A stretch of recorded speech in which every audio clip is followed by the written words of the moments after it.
Dalam video kali ni kita nak bercakap pasal sebuah filem arahan DJ Caruso. Okay, ini pengarah yang terkenal jugalah era awal tahun 2000 macam tu. Okay, filem ni tajuknya ialah Disturbia. Filem ni lakonan Shia LaBeouf. Okay, antara filem yang bagi aku agak menarik. Okay, walaupun dia punya premis remind us kepada filem-filem ataupun story daripada Stephen King, Rear Window. Okay, tapi sebelum kita bercakap lanjut lah pasal filem Disturbia ni, kita intro.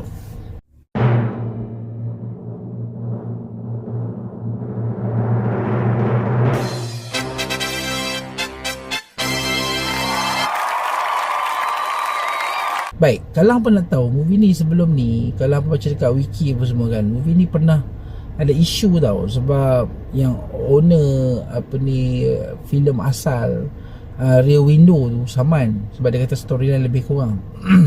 Tapi aku tak nak ambil tahulah. Aku pernah tengok filem Rear Window tu, tapi okey lah, dia lain sebenarnya, walaupun konsep tu sama. Dalam filem ni, watak Shia LaBeouf ni, dia telah menyebabkan satu aksiden lah. Family dia, ayah dia meninggal. Kemudiannya dia pergi sekolah. Kemudiannya tak sengaja dia telah tumbuk cikgu dia, belasah cikgu dia. Adalah cikgu dia buat something. So disebabkan tu, dia telah dipakaikan gelang kaki untuk berada di rumah sepanjang masa, grounded kat situ. Dia tak boleh keluar. So aktiviti dia sepanjang masa dekat dalam rumah tu ialah skodeng jiran dia. Mula-mula dia skodeng awet sebelah rumah, tak apa lagi, they become friend. Tapi apa yang berlaku ialah apabila dia skodeng satu jiran ni, lelaki ni, yang mana ada perangai pelik, yang mana dia rajin bawa masuk pelacur-pelacur dalam tu kan, tapi pelacur tak pernah keluar. So dia start investigate. Tapi masalahnya orang tak percaya dia, sebab dia ni orang anggap sebagai orang yang jahat kan. So adakah dia berjaya proof yang jiran dia ni sebenarnya pembunuh, atau sebenarnya dia ni hanya hallucinate saja, berhalusinasi je. So movie ni agak menarik untuk sebuah movie moden sebegini.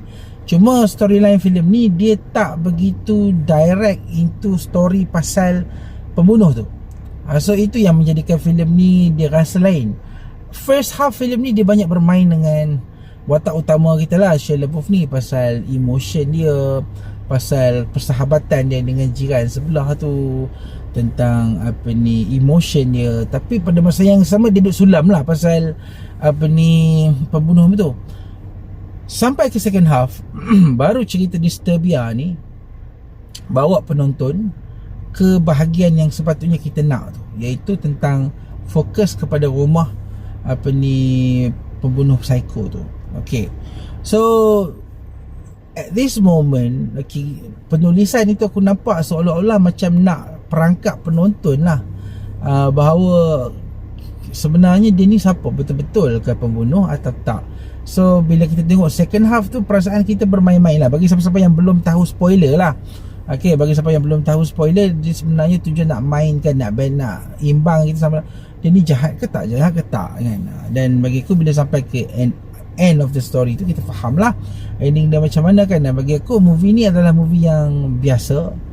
Aku lebih suka filem sebegini, tapi lebih tekankan kepada thriller itu, bukan tekankan kepada banyak-banyak benda yang tak penting bagi aku. Friendship 3 orang ni apa semua kan.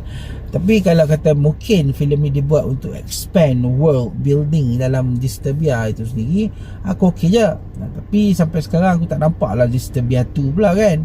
Tapi kalau nak buat Disturbia 2 pun nak buat pasal apa? Jiran sebelah lagi psycho pula.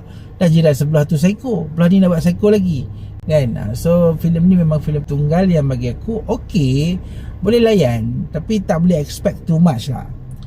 Dia sebuah filem yang tak disturbing mana, tapi end up movie ni boleh dikatakan antara movie yang not bad juga. Aku boleh bagi filem ni 3 bintang lah. Untuk siapa-siapa yang nak layan movie Disturbia, go for it.